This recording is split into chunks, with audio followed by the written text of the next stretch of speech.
From ancient ruins to gravity-defying skyscrapers, architecture is humanity's ultimate time capsule.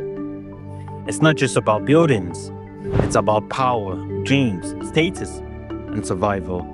Today, we are unraveling how architecture shapes who we are. Let's talk architecture. Let's start at the beginning. Ancient architects were the original influence. The Egyptians built pyramids as cosmic stairways for pharaohs. The Greeks gave us the golden ratio, perfect proportion etched into the pantheon. Fast forward to medieval era, and the Gothic cathedrals like Notre Dame use flying buttresses to literally reach for heavens. But here's the kicker. The Romans invented concrete. Without them, no brutalism, no parking garages, and definitely no apartments. Now let's pause on the past, enter the 20th century, the era of architectural rebellion.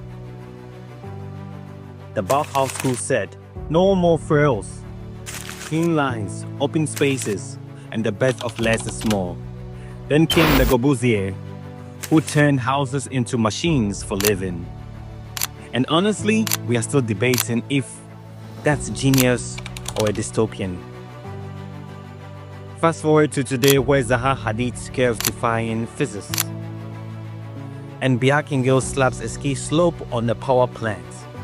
Postmodernism, that's a meme era of architecture. Playful, ironic, and unapologetically extra. Architects are the unsung rock stars of creativity.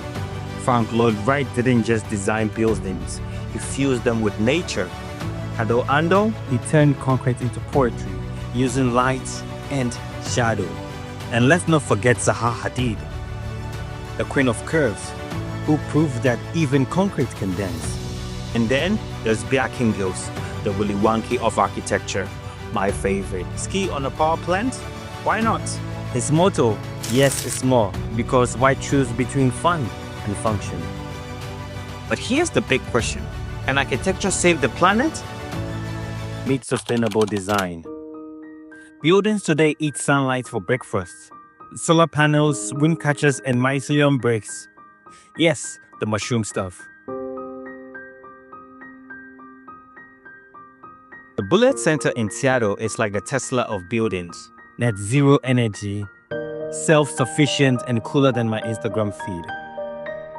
Oh, and biomimicry, this Zimbabwe more copies termite molds to stay cool without AC. Nature's been doing R&D for billions of years. Why not steal her homework? Ready for the future? Imagine 3D printing your house in a day. Or an AI architect optimizing your apartment for perfect morning light. Floating cities, disaster-proof Tambu skyscrapers. The future's blueprint is anything but boring. So what's the take? Is architecture art, science, or political statement? Drop your favorite building in the comments. If you are into design drama, smash the like button. Subscribe. And as always, I hope I inspired you today. Peace out.